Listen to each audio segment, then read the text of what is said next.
Mag je de deur dicht doen? En zo zie ook uit dat u thuis werkt. Oké, mensen. Hare Krishna. Welcome everybody for this talk.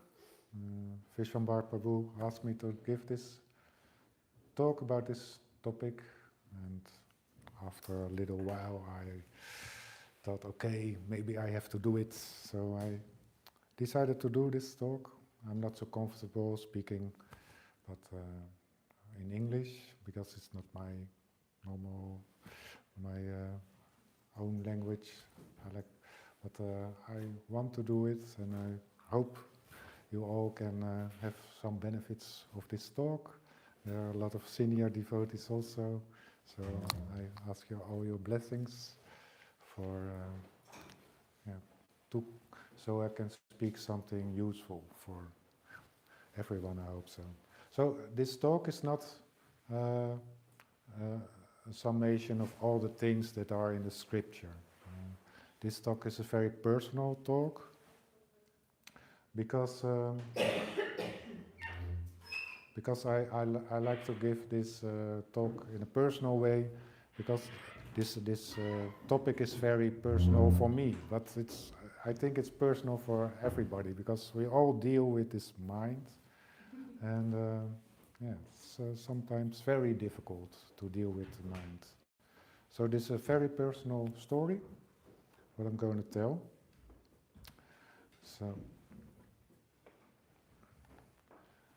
But let's start with holy names to get this mind of us a little bit more to rest.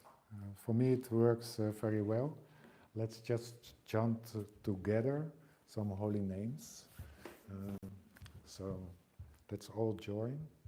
Hare Krishna, Krishna Krishna, Hare Hare. Hare Rama, Rama Rama, Hare Hare. Hare Krishna, Krishna Krishna, Hare Hare. Hare Rama, Rama Rama, Hare Hare. Hare Krishna, Krishna Krishna, Hare Hare. Hare Rama, Rama Rama, Hare Hare. Hare Krishna, Krishna Krishna, Hare Hare. Hare Rama, Rama Rama, Hare Hare. Hare Krishna, Krishna Krishna, Hare Hare. Hare Rama, Rama Rama, Hare Hare. Yes, thank you. This is our treasure. It's so nice that we can hear these holy names when we chant it. So that's also the topic of this presentation, is to be more present, like the mind when we chant. It's a lot of times going here and there. I don't know if I'm the only one, but with me that is the problem a lot of times. So to be more in the present moment, not always thinking, that is what I'm going to talk about. So what's my fascination with the mind? Now, I used to be very addicted to thinking, always in the head. My profession was a computer programmer, developer, so I was in the office always mentally busy with making computer programs. My hobby was playing chess at the chess club, preparing for new chess games, studying all the theory of the chess play, always busy with thinking. So I also love to study all kinds of difficult things, like reading about quantum mechanics and all these things. And if I was thinking, I liked it, but it was also very compulsive, so I couldn't stop it. So when I the first time that I really realized that I couldn't stop the thinking was when I had read the book The Power of Now of Eckhart Tolle. That was in 2003. And then something clicked with me, like, oh, I am not this voice in the head, what is always talking and very critical about myself, but also about all these other people. Um, yeah, I could just sit on the couch at home and just think and think and think. Also about all my social interactions with other people and what they would think about me. Do they like me? You know, all these pity thoughts always going around.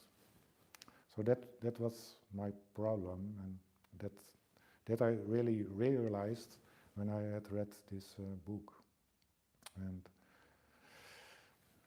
for me, that was a big relief that I didn't had to identify myself with this voice in the head. That was really a big relief. Like, oh, I'm not the voice in my head. So nice to know, to realize. So, yeah. And the real me was the awareness that could see these thoughts. If you are really in these thoughts all the time, and at a certain moment you can see yourself, oh, I'm thinking all the time. I mean, all the time in thoughts. And in this moment you are present for a moment, like, oh, like you wake up from this sleep of continuous thinking. And then, this awareness, I realized that I could practice this awareness, so that I wouldn't be so much a slave anymore of this compulsory thinking. So that's what I did. And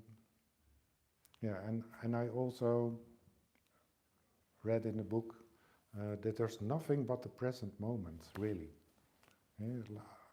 If we are really trying to be here right now at this moment, when I click my finger, we are really here. We are feeling that we are sitting in a chair, and we are hearing. We are really just here, not thinking. That is the present moment.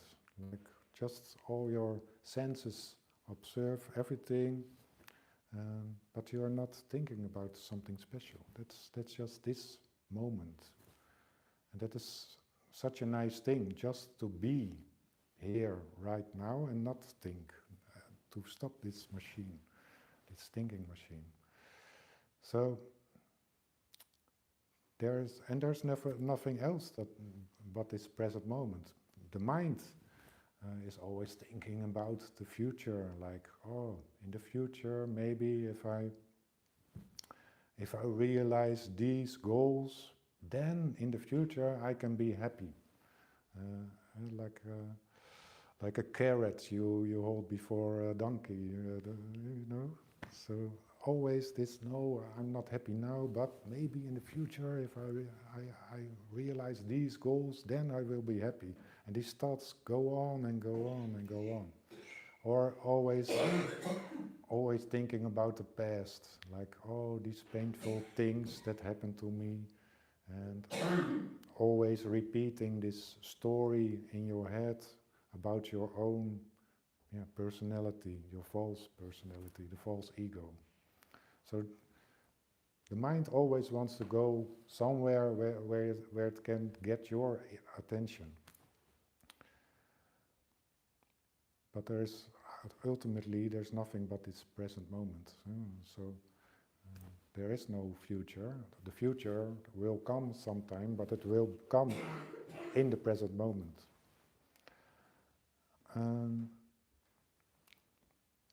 Almost all thinking is strengthening of the false ego.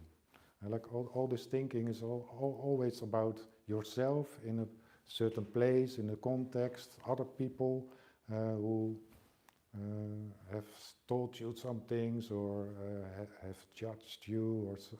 It's always this false ego, what is rebuilt and patched and everything. So a lot of the thoughts are about this false personality. Always about me in the future, in the past, what I'm gonna do. Also, a lot of times we can see that also in our devotional service, like I'm doing this, and maybe I get recognized doing this service. It's all about this false ego, a lot of times. And another realization was the mind is not my friend, it's my enemy. And like we can also hear from Prabhupada and in the scriptures and our gurus, the mind becomes our friend if the false ego is really diminished very much. If we don't have this false ego idea anymore, it can more be in our true ego, like I am the servant of Krishna forever, always. Then the mind becomes our friend. If we always are in the present moment, just knowing that we are the servant of Krishna, then it becomes our friend. So let's hope that we can come there one day.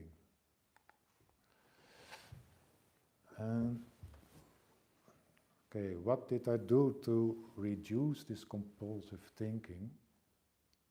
This started for me at 2003, and I was so convinced that I had to do something about this, because it was really a burden for me, all this thinking. When I knew that it was going on and that it was not me, I was very much eager to do something about this. I wanted to get rid of this, because it made me unhappy, this mind, this compulsive thinking. So what I started to do is taking walks in nature. And while I was walking in nature, I tried to be fully present. Okay, I want to see everything, I want to hear everything. When I walk, I want to feel my body move. And in that way, try to be really in the present moment and just see nature. But it was so difficult, because my mind was so disturbed, that also in these walks, maybe a few times a moment I could really be in the present moment. But a lot of these walks, after 15 minutes, I thought, I'm 15 minutes just thinking about something again, you know. So it was really difficult to train this. But I kept on doing it and kept on doing it, and I was very glad if it got better some way, and so it really helped also to be more aware what was all going on, because it's so difficult. It's so easy if you walk in nature and you're just in your mind all the time, and now afterwards when you come home you think, did I see much of nature, or was I thinking all the time? So it's so easy to stay in this mind state, in the thinking state. But it's so nice if you practice this and you get more into the present moment. It feels really like such a relief. That this thinking is slowing down, and that are becoming gaps between the thoughts that you can see, and also that you see earlier that you are thinking, so that you can go back to the present moment, just like we do in chanting. Every time we see that we are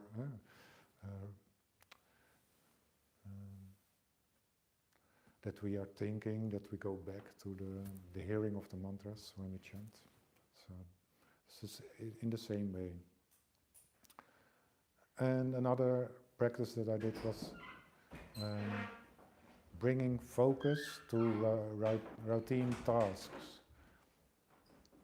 Like if you are washing your hands, if you are walking up a stair, if you can just say for yourself, okay, every time I'm walking up a stair, I want to do it in the present moment. Like I want to feel every step I take and really be there. Be there in the now, in the present moment. And also like something like taking a shower. You can just practice like, okay, I'm going to take a shower now, and I just want to be present all the time. It's so difficult. Like I just want to feel the water, and I want for this 5 minutes or something, I practice, okay, let's be present, totally present, not thinking. But it's good exercise. And also silent meditations, like just sit down and just observe your mind. And then you can see also what kind of patterns in my mind am I dealing with? What is going on?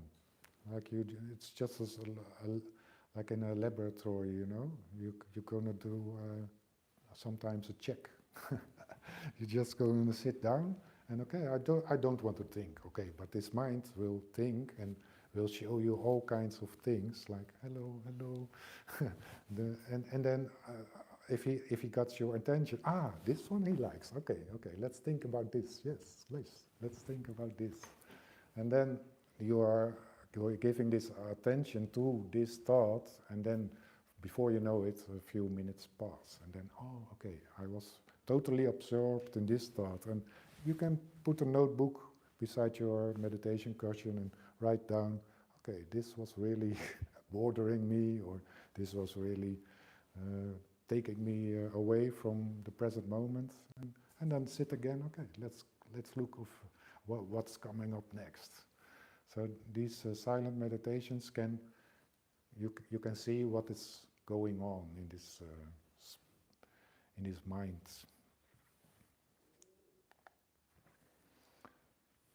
So what kind of thoughts patterns could I recognize? For me, planning, like I told before, the mind likes to think about the future. If I realize this and this and this, then in the future I can be happy. This is a pattern that comes back a lot. Or remembering, reflecting on things, events in the past. Or worrying is a big thing. With what if things go wrong? And judging. It's all, judging is like a big thing that takes a lot of your thoughts, and defending, how could he or she treat me that way, and comparing yourself to others, like, he is better, or he is worse. And resistance, that's a very big one. So if you walk into a room and it's a big mess and you have to do your service, then there's something like, I feel a lot of resistance.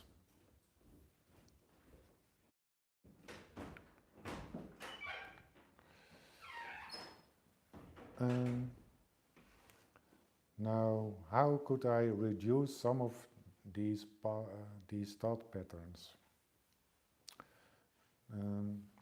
I started to do affirmations for things that I didn't want in my head anymore.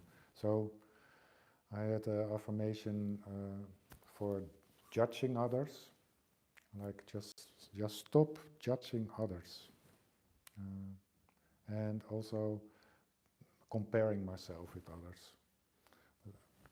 Comparing myself is also a lot of envy, like another is better, and there's some envy also, or you think you are better than another.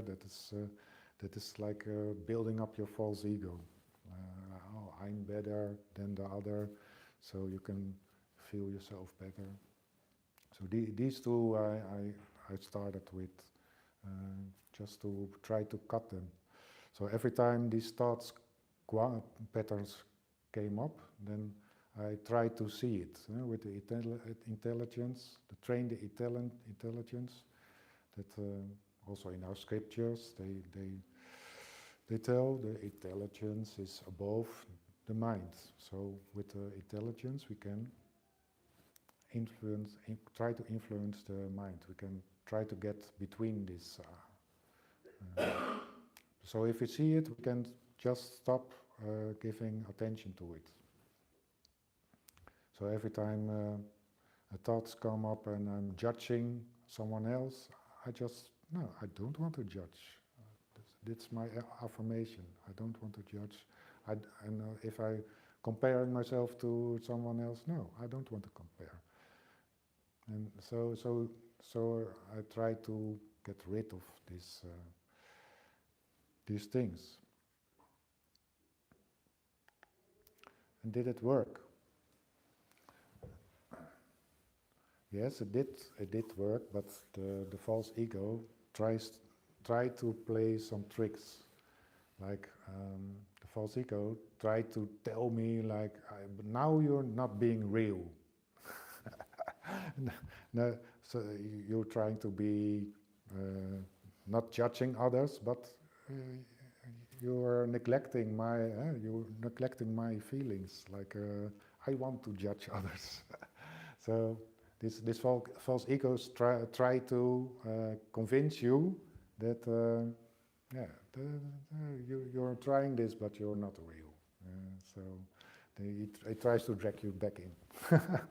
But if you neglect this false ego, then it shrinks on this part. So it's you can just neglect these false ego things.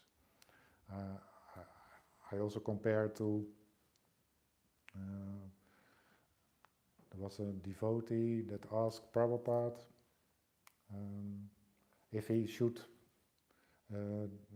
make obeisances to Prabhupada. He told Prabhupada, I don't feel it. I don't feel it. But do I have to do it? And Prabhupada said, there's no problem that you don't feel it. Just do it, and the feeling will come later. So this is the same thing. You practice something, and the false ego says, I don't feel this. You are not being real. But if you cut it, and you are consistent to cut it, then it will shrink, this false ego, and these protests will stop more and more if you try to do this sincerely.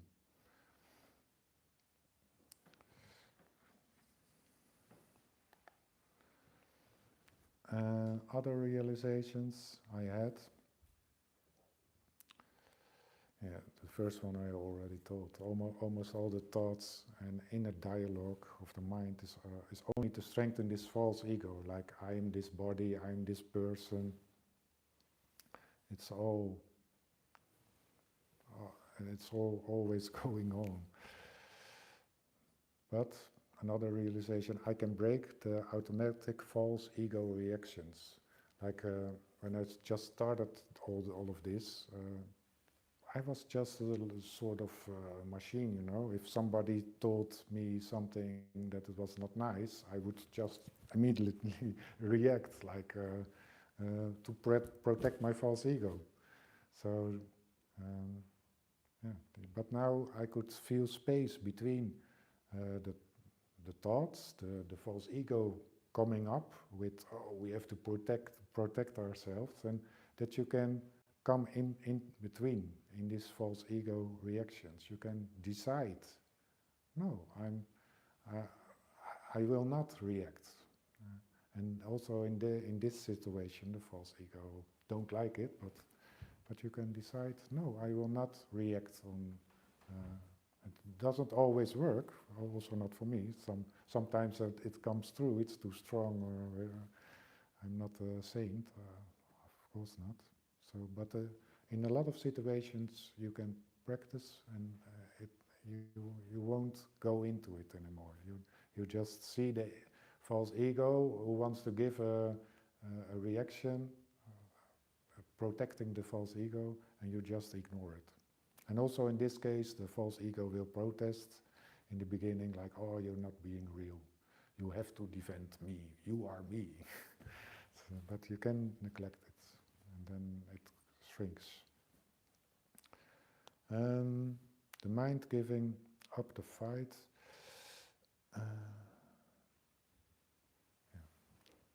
The mind doesn't give up the fight. It always find new things. The mind, the thing for the mind is finding new thoughts that can catch your attention. If you're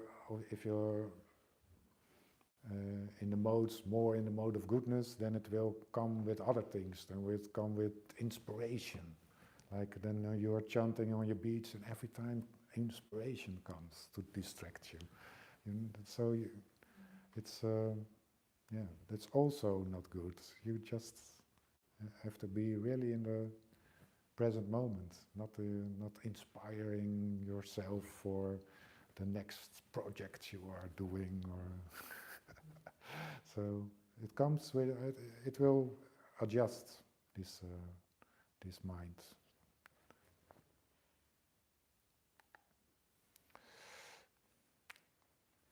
Did I have results? Yes, from the very beginning I could gradually feel that I was improving in this process of being more in the present and getting rid of this compulsory thinking, and less identification with the thoughts and the false ego. And the greatest gift was in 2017. I met the devotees. So I went to the temple in Amsterdam, and I met Sri Anand Yeksha Prabhu. He was a monk from India, traveling through Europe, and for me it was the first time in a temple there. And we connected, and we are still connected. And he was inspiring me a lot through WhatsApp. He always sent me books I could read and that kind of thing. So it was very, very nice, and I see it as a sort of that Krishna gave me this present, like here you are with the devotees. So from then on, I was moving into Krishna consciousness, beginning steps. Then we go to the mind in our scriptures, and then I want to ask you, Prabhu, if you want to, Yamasmi Prabhu, maybe to read it. You can read so nice. Maybe wait for the mic.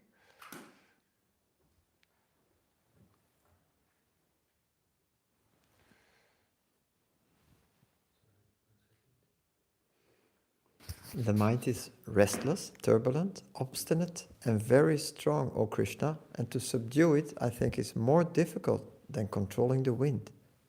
From the purport. The easiest way to control the mind, as suggested by Lord Chaitanya, is chanting Hare Krishna, the great mantra for deliverance, in all humility. One must engage one's mind fully in Krishna. Only then will there remain no other engagements to agitate the mind. Yes. So we have to be fully absorbed in Krishna. That's so nice. And I mark this in all humility. is very important, I think, for us if we do our mantra meditation to be in this humble mood. But I'll tell something about it later. We go further to another text from the scripture.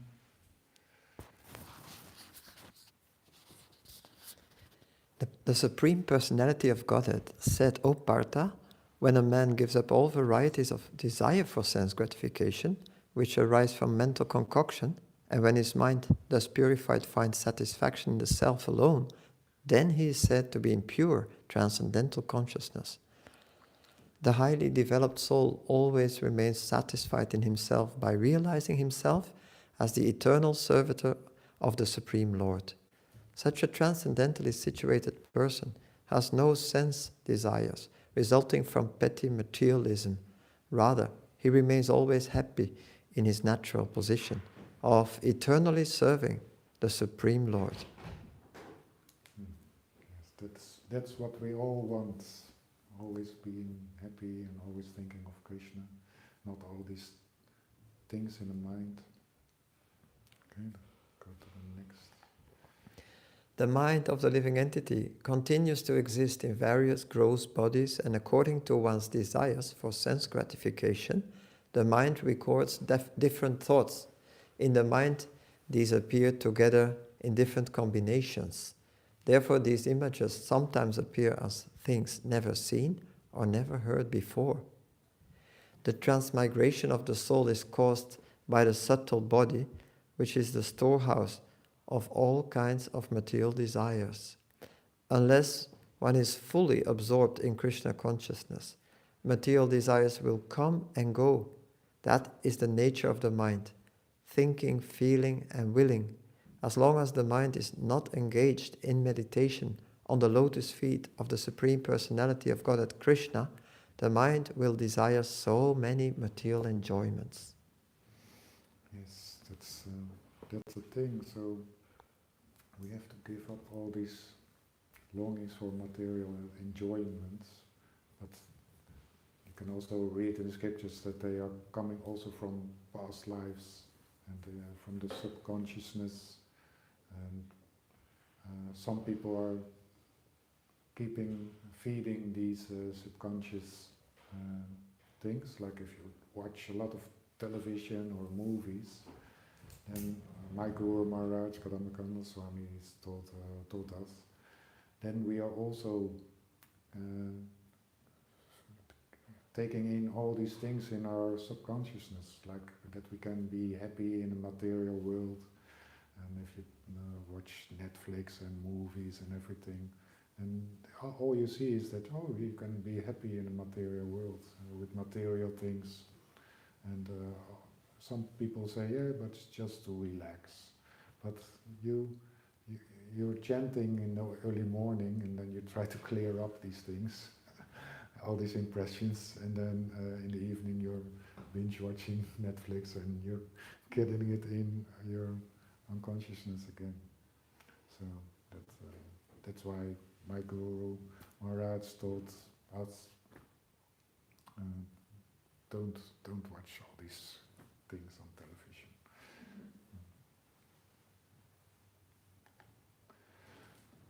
How to fully observe ourselves in Krishna consciousness. Now, our main practice is japa meditation, and we were taught to chant a mantra and listen to the sound vibration very concentrated mind. So that's also very in the present moment. Because when we listen to these mantras, we pronounce ourselves very attentively, then we are anchored in the present moment, because we say it in the present moment, and we can hear them in the present moment, and in this way we can be in the present moment. So this practice is beautiful. But this mind is so powerful that also while chanting it can go everywhere. So this is a letter from Prabhupada. Maybe you can...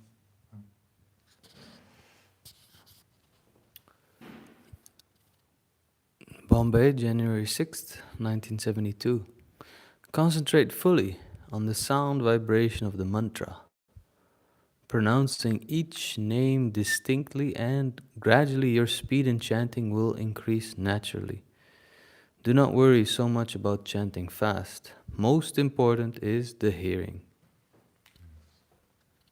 That's the most important thing. If you hear the mantras, really in the present moment you hear the mantras, that's all that's necessary. Then you are in the present moment. But this mind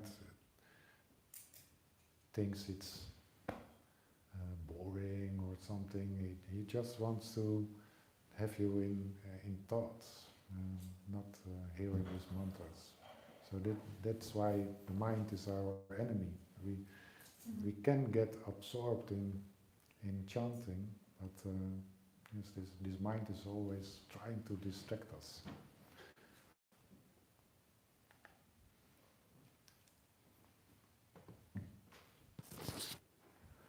From Jayadvaita Swami blog. One instruction from Srila Prabhupada that I remember came to me from a German godbrother named Uttama Shlokadas.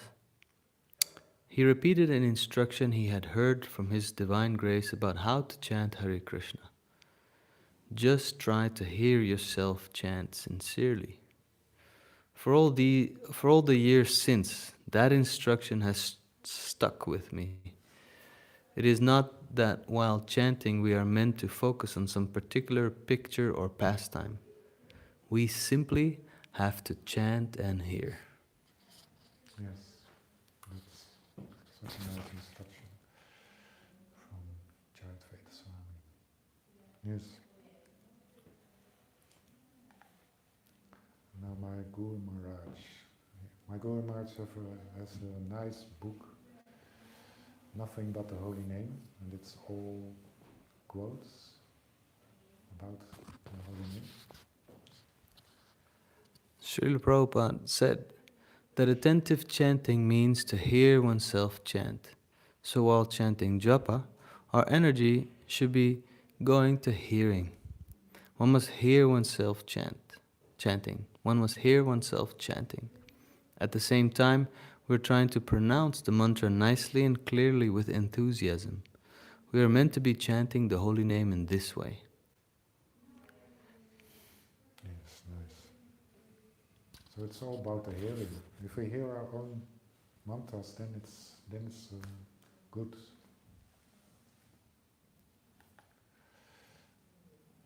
So, Yamasami Prabhu attended me to this book, and it's about chanting. It's Satyadeva Das, and Satyadeva Prabhu is a Prabhupada disciple, and he has written a book about chanting and also about being in the present moment, because being in the present moment is so important to be able to chant and hear the mantras also. So maybe there must be Prabhu, because you have given me the book, hinted me the book. Satyadev Prabhu. I was told, just chant and hear the mantra.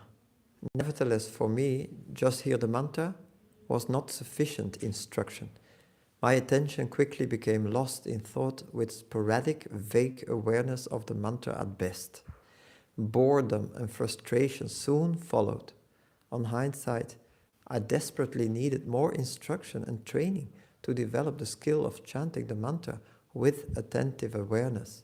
Those who are new to mantra meditation, as well as old-timers like me, can benefit from specific guidance and training in the art of chanting with an emphasis on staying present, not only while chanting, but also the practice of choosing to be present in daily life. So this book is very nice, because a lot of these books about being in the present moment are written by people like Eckhart Tolle. He's more of a Buddhist. So I'm so glad that such a Dev Prabhu has written this book and teach us the same practice as in other books, but with the mindset of Bhakti Yoga. It's very nice. So I have another. Unless one learns how to be situated in the self, Atmavan, and observe the monkey mind, it is difficult for most devotees to hear and chant the holy name consistently with rapt attention. If a devotee lacks present moment awareness and cannot be present for the holy name, it is possible that a devotee may not experience the desired result of inner happiness that she expects from the practice of mantra meditation. This is often the case for those who begin chanting but then give up after some time. And the next one. Dismissing being alive in the present as nothing special is one of the false ego's many deceptive tricks to keep you asleep and under its control.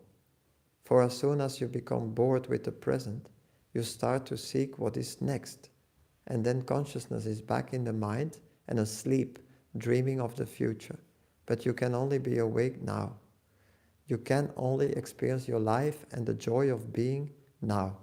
You can only hear the holy name now. Happiness is only now. Yes. So this is all about chanting and chanting in the present moment. And we heard Satyadev Prabhu about his experience of chanting.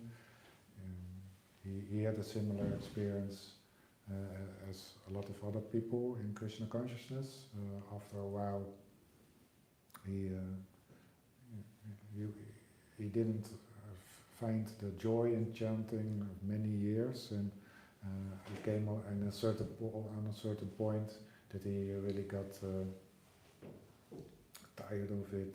He started reading other books, like also The Power of Now, and he learned that he also was not in the present moment when he was chanting. So it's very nice that he now has written a book about it, and he's guiding other people in workshops and everything to also be more present in the present moment, that they can improve their quality of chanting. And a lot of gurus and other people these days are giving workshops for better japa meditation and everything, so it's very nice. What were my experience with chanting? I've already told it. I love the practice, because these mantras, the sound vibration, if you really can focus on the names, it's an anchor in the present moment. So I liked it from the beginning, but I very much struggled also with the mind, just this mind always going here and there. So ever since I live in Radhadesh, I constantly try to improve this chanting, because my Guru Maharaj said that before he left us, I had one conversation with him, just 20 minutes, and in this conversation we talked about the disease of my wife and his disease, and that they both would probably be leaving their bodies within a year. And I told Kadamakan Swami that I was planning to come and live here in Radhadesh. So then he told me, okay, it would be good if you're here in Radhadesh that you chant 20 rounds before Mangalarti. So he didn't say I had to, but he said it would be nice if you could. told him, okay, I will try it. And so since I'm here in Radhadesh, I'm doing this practice of very early morning chanting, so I can focus very good, nobody around me. Nowadays I also do this chanting in my room. So I started with doing it already in the room before the temple room. So I really try to have good sadhana, but this mind was going everywhere. So also after all this practice, okay, the mind was a bit more quiet, but I was still not self-realized, no way, and I'm not now also. So, but I try to study why is it not going so well, and then I thought about this thing that our Guru Maharaj always told us, like we have to beg the mercy of Lord Nityananda, because Lord Nityananda is the most merciful. So that was my new practice. I was just telling Lord Nityananda, okay, we know from Lord Chaitanya his 8 verses that we have to be very humble and don't expect any what is it? Respect for ourselves and all respect for the others. So I just started to pray to Lord Nityananda, like I cannot do this. I still have this false ego. So I started to pray for Lord Nityananda to help me with this japa meditation, help me to improve. So I just got on my knees, and before I started my japa, I was just praying, like, okay, help me to be as humble as a blade of grass, and help me to be as tolerant as a tree, and help me to be more humble, so that I can really hear these holy names and really get absorbed in the meditation. So, and I can continue these prayers until I really feel that there's something that I feel these prayers, like that is not mechanical. So I just repeat it, just in my own language, in Dutch. I repeat them over and over again, till I feel, okay, now I'm sincerely praying. Because otherwise the mind will trick me again, and like, okay, we do this prayer, and then japa, and then the mind is chanting. So, and it helped a lot. So that's I just say this because maybe you're also struggling, and if you ask in very humble for help, then you put yourself in this humble position already before chanting. Then if you're sitting down to chant, then it's easier, the mind is more relaxed, and I really think that you get help from our guru, from the Parampara, Lord Nityananda.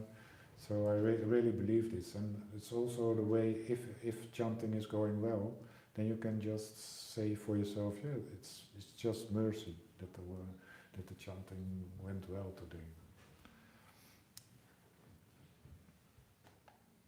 So now I would like to open it up, and I would like to hear from you. What are your experience with the mind and with chanting, and also I like to know, because Satyadeva Prabhu, he really made a statement, and he's making this statement very much, that for him the instructions were not sufficient. Like, you just have to hear yourself chant, concentrate on the sound vibration. That was not enough for him to be really concentrated, focused in the present moment, hearing these mantras. So yeah, I'm interested interested in your experiences with the mind.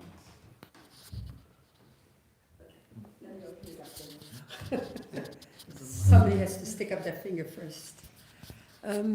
I was listening to a lecture of Hari Prasad Prabhu, also on chanting, some time ago. And he was mentioning how, a lot of people, they go around and they give japa retreats. And there's things that work for them, but they don't necessarily work for everyone in the audience because we all have a different nature. And that's been my experience. I go to some retreats and then afterwards it's like, that's just not me. That's kind of, sounds very good when you're there, but it's just not me. And then he came up with a very, very, very simple technique that is just in the Vedas, and it's just a very simple pranayama technique. When your mind, and I do it sometimes when I start chanting and then I can just see my mind going in all directions. And it's just like breathing in for 4 seconds, holding it for 8 seconds, breathing out for 2 seconds. Do that 3 or 4 times in a row, and then everything calms down. And I actually was very happy with something so simple because we get so many instructions from so many people on how to chant better. And all those things, they stick in your mind, and I have to do this, but then I have to do that. All those things that you have to think about, and it's just, it becomes more stuff in your mind. And this just cleans everything out, and it just gives space to just hear. And I really like that. It's very simple. Nice. Yes, these breathing exercises can really work. Yes. Someone else has something?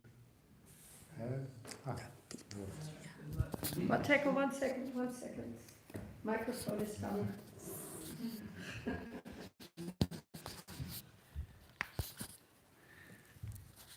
The last 2 times we went to Holy Name Retreat from Satchidananda Swami, and for me it kind of worked because he taught us also to engage all senses, like vision, the image of Krishna in your heart, and focus on a specific part, dus only the feet, or only there are so many techniques, also pranayam exercises, or also breathe in and chant the holy name when you stop with your breathing, chant holy name and then breathe out again. I think when you engage everything in your system on different levels with the holy name, it's more easier to get your mind, because your mind cannot go anywhere, because it has to focus on the body, it has to focus on the images, it has then so many work that it cannot do anything else, it cannot be distracted anymore, because it's you give it work, you give it Okay. The only thing that, if it's all busy with all things around it, what is your absorption in the holy name really? Is it also not? But it's just something that comes up with me. For myself, I feel if I'm really absorbed in hearing the holy names, then taste comes. Yes, but whatever works is for anyone. So, other people who are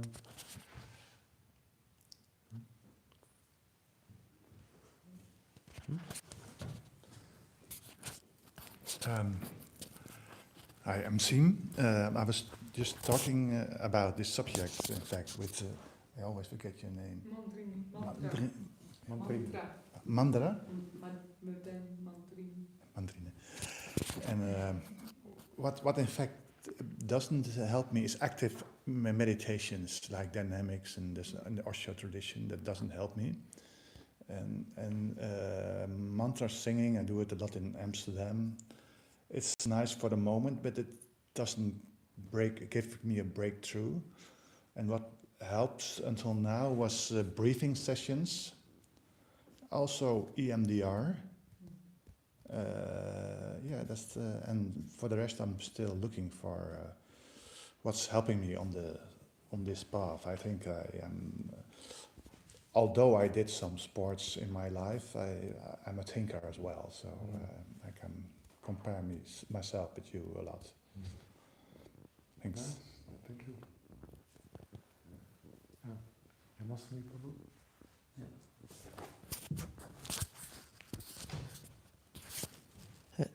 Interesting that you mentioned that also outside the chanting time is important. Because by inertia, if I'm just so addicted to thinking, then it's not going to happen that even if I breathe, although it may slow down my mind. But yeah, the suggestion of breathing had been given by Atmananda Prabhu here years ago, before chanting pranayam. But yes, my experience is indeed yes that if I don't become more mindful during the day, then it's not going to happen all of a sudden. Yes, I need to get in the habit of slowing down my thoughts and eventually, be more in the present, I think.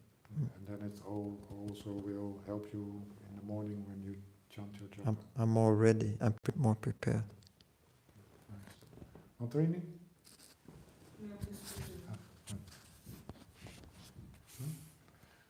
Nobody else?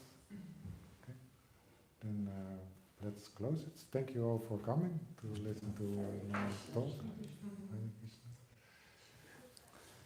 Jai, thank you.